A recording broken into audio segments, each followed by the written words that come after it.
Hello and welcome to Sex in the News. We are the Siegel Brothers.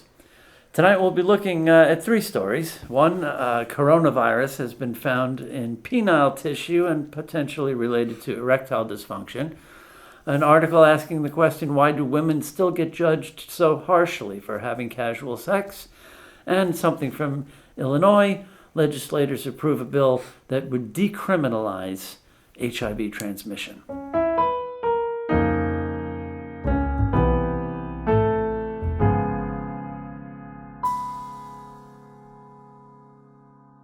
All right, our first story. Hello, it's hello, kind my of brother. Yes, good to see you again. Yes, this is if more people were talking about this a year ago, I bet we would have seen That's right. much better mask usage and much less of this bullshit we've seen around politicizing of mask wearing and social distancing. And If not guys just masks, but knew- vaccinations. And vaccinations. Yeah. If guys knew, forget about their lungs and their breathing. Same thing with cigarette smokers, right? Mm-hmm. Tell them it's going to affect their erections.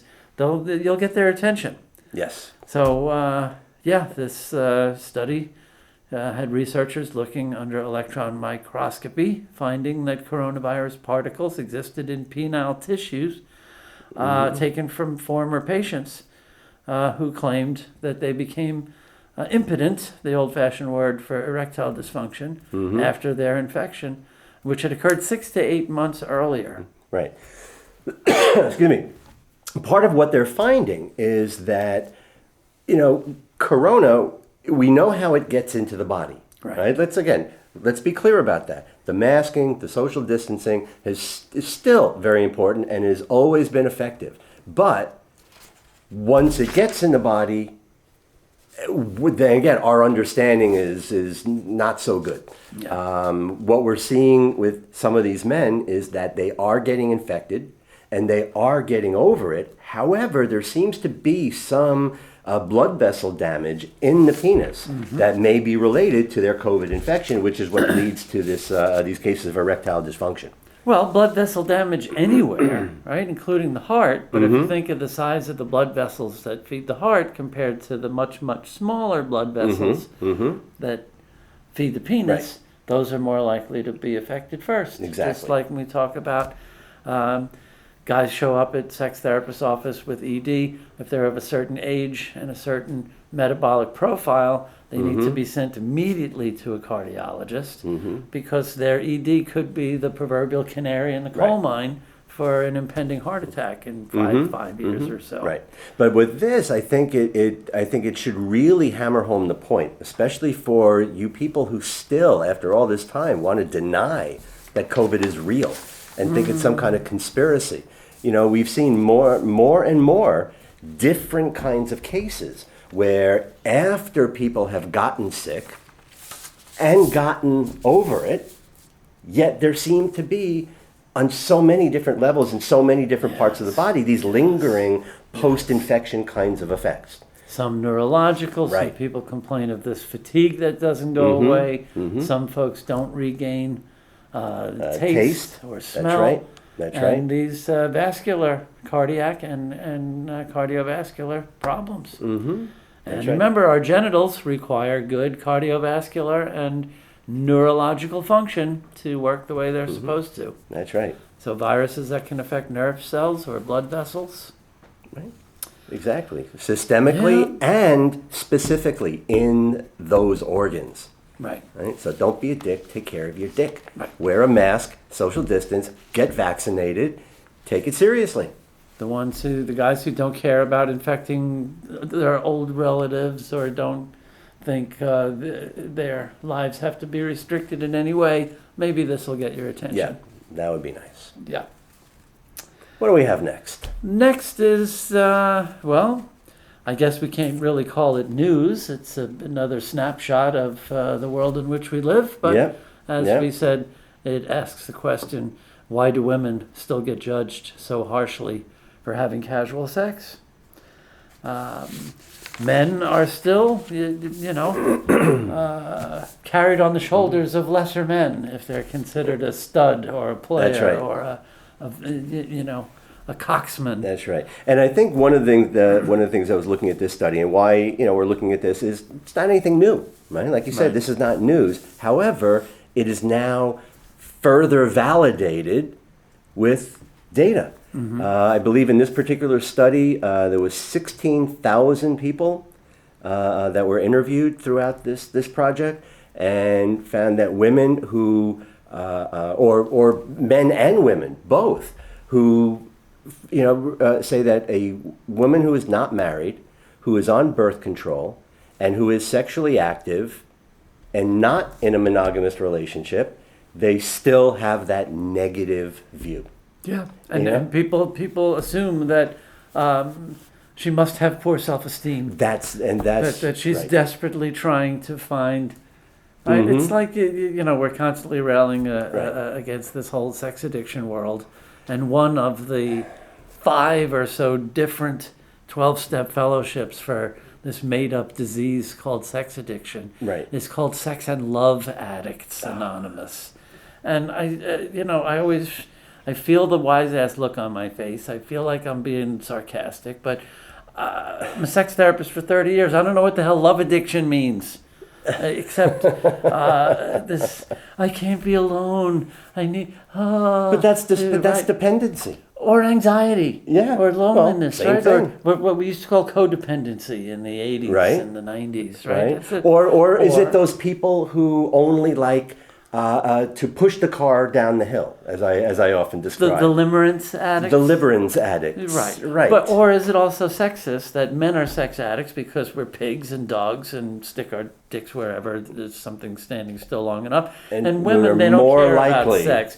Women just want to be loved. Right. Women are more likely to be identified as love addicts. It's crap. But I mean, that's one of those old tropes too that people still keep alive and well, right? That's still that double standard that men will use sex to get love and women will use love to get sex.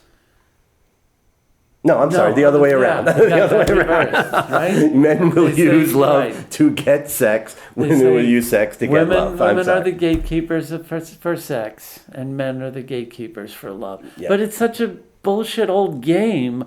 Like, women are so desperate for love that they gladly pay this currency. They endure sex to get love. And guys don't want anything to do with relationship. They just want to be Johnny Appleseeds. But it's the only way to get some steady nookie, or so they think. Yeah. So they endure relationship on the hope. And then, of course, the running joke is the ring hits the finger and the sex life evaporates. And all of that's avoidable. It's all stupid cliche and stereotype and misbeliefs. And in terms of reality, not for nothing, but, when that sort of partnered sex, how often is it really the man in a heterosexual relationship? It's the man who really loses interest. Yeah. So again, there's the stereotype and then there's the reality. But I think a part of the reality too, that in spite of all that judgment, there are other studies out there that show that women who do have access to birth control, who are in control of and not only their reproductive fate, but their sexual activity, they have higher self-esteem. Yeah, I was going to say, this is a very interesting part of this, and you're right, it was over 16,000 participants in this study. According to the researchers, it was actually the men who reported having more casual sex that tended to have slightly lower self-esteem. Interesting. So there's 2 parts of this study. There is the perception, right? If a woman does this, then what do you think about her? Right. But then there's the actual, how do you feel? Right? So the women are perceived more negatively, but the guys actually experience the lower self-esteem. That's really kind of profound. Yeah, right? It really is. That these players may be really looking for something, filling some hole, and women's lib, didn't really take hold as quickly as it should. We still can't claim equality between the sexes, but hopefully it's a better world for women to feel free to enjoy sex and not have to be called sluts. Right. Well, okay, now there's that line. right? There are more and more women that are free to enjoy themselves sexually. However, there's still that social judgment. Yeah. Right? So that's, and I think that's kind of what this is showing, that we have not gotten over that. And you're right, when people need to talk about this aspect of men more. You know, I think Tiger Woods is a good example of what you're saying too. How much of male sexual prowess is really compensatory behavior. They're really insecure. They really are very unsure of themselves, and they're trying to make up for that by having many sexual conquests. Right. So good. I'm glad we brought that up. That's it's an interesting story, and hopefully people will pay attention to that dichotomy. Indeed. What's next? This is some good news from Illinois. The State House approved a bill, and it looks like it will be signed by the governor. Mm-hmm. It already passed the House, repeal a law that leaves HIV positive people open to felony charges for failing to disclose their health status to partners before unprotected sex, regardless of whether or not any infection took place. And what's unique about this is that most states have some type of misdemeanor laws about STDs in general. That if you have sex with someone and if you know you have an STD, which is a difficult thing to prove in court, what someone knew in their head and when. But if you had sex with someone and you know you have an STD and you don't tell them, there are laws in most states about misdemeanor charges. Well, but third-degree felony in Florida. Yeah. But in Illinois, this was interesting because under current law, HIV is the only sexually transmitted infection. The only communicable disease. Right. Not just sexually transmitted infection.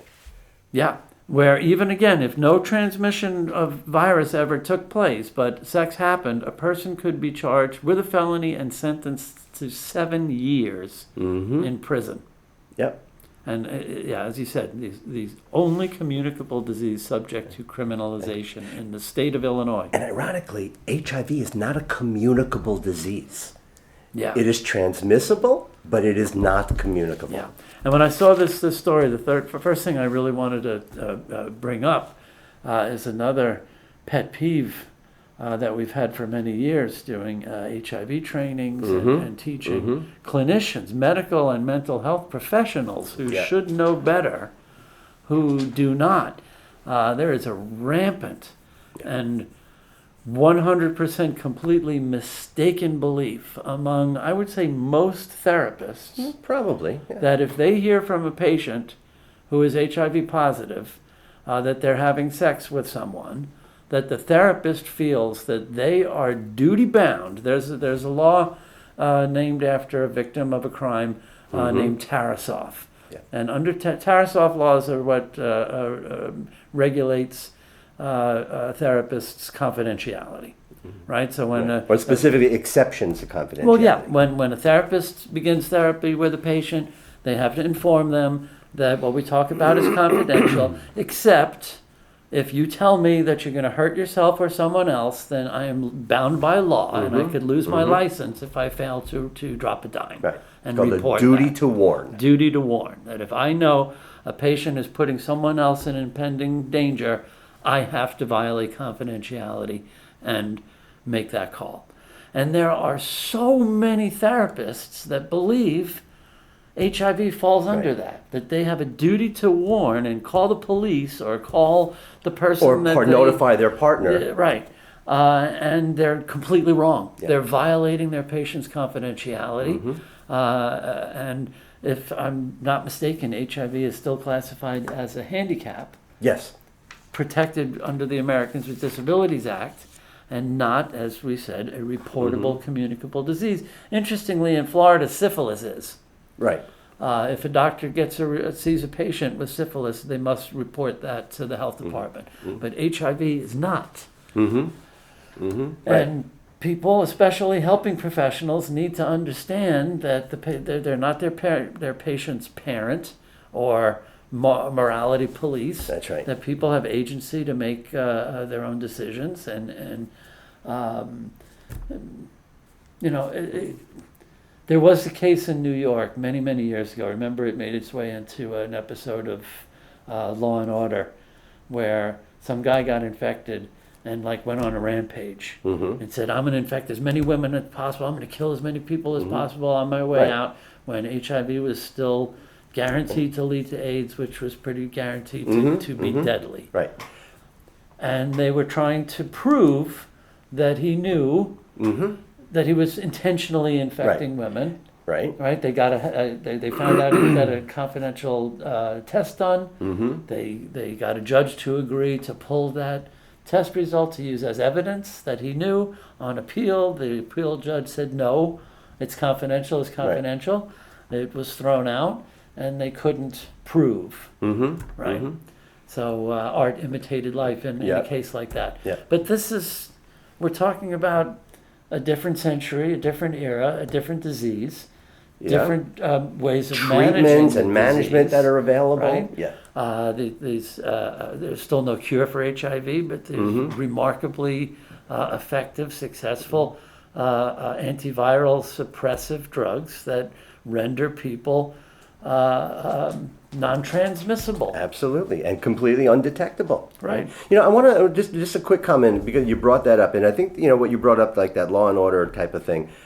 It confuses a lot of people when they just hear stuff out there. Remember, there was also a case, I believe that was here in Florida, where there was a guy, and this was in the 90s, who was, police approached him. He was drunk and disorderly. He was sitting outside somewhere or whatever and just making a big ruckus. And as the cops approached him, he said, "I have AIDS and I'm going to infect you." And he started spitting at them. And he was arrested for attempted murder. Right. Now, the thing that people have to understand, a potentially deadly weapon. Well, but no, that wasn't really it. It wasn't related to any actual risk. It was related to the intent. The fact that he was trying to, again, he had the intent to do that. He was trying to scare them. It was a type of terrorist act. And it wasn't the actual transmission risk that got him arrested. It was his intention, his threat, and how he was emotionally manipulating other people. So, I think that's kind of a takeaway that people need to have on that stuff. But this is finally catching up to where we are. Yeah. Right? So decriminalizing HIV. Welcome to 2021. Yeah. Kudos to Chicago Democrat Robert Peters, state senator in Illinois, for sponsoring this legislation. Hopefully the governor will sign it into law. He said, the senator said, "This practice has no place in modern society. HIV is a medical condition and must be treated as such. Individuals living with it should not have to fear being punished simply because they're sick." Right. And the good news is many people today with HIV are not sick at all. That's right. At least in the United States.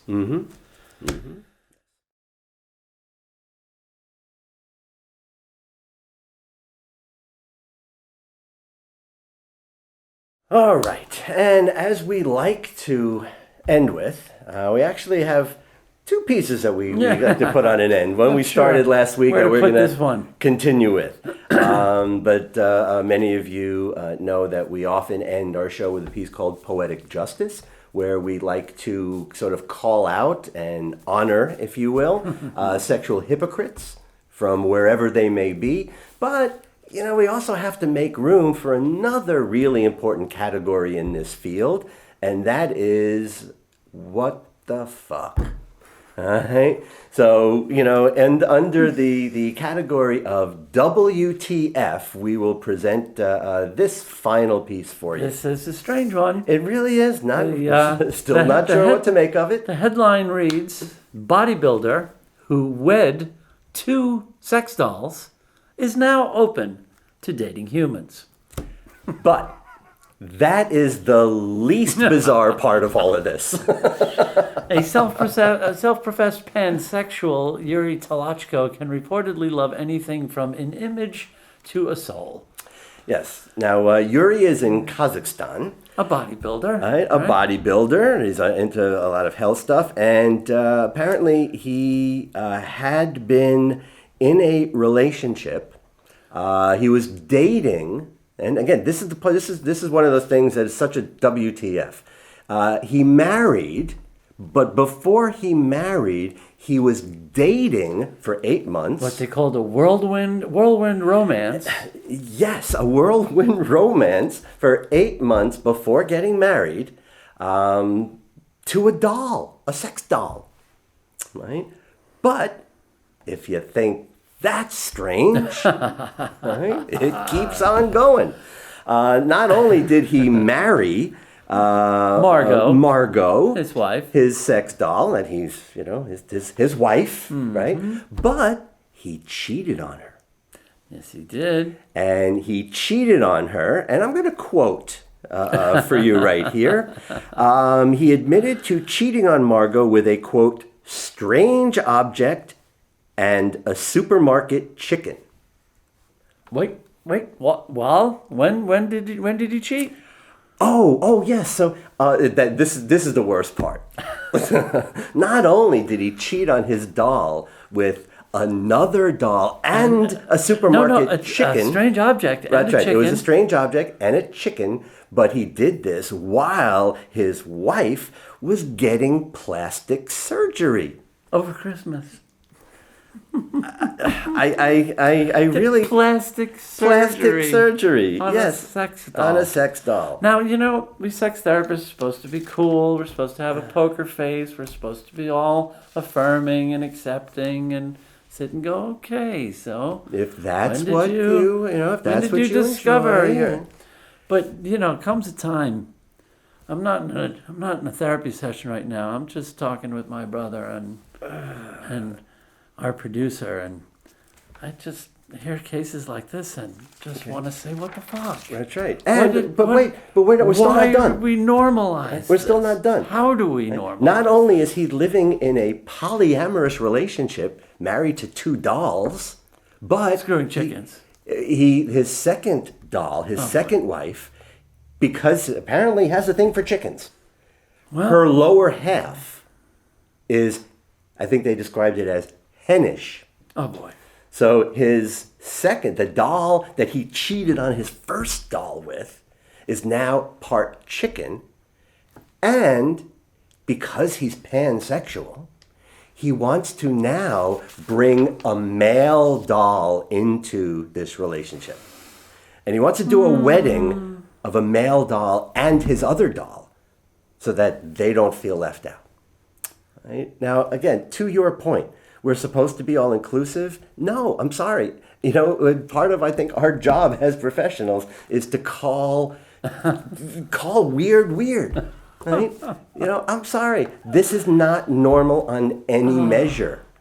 All right? Now, hurting anybody? Nope.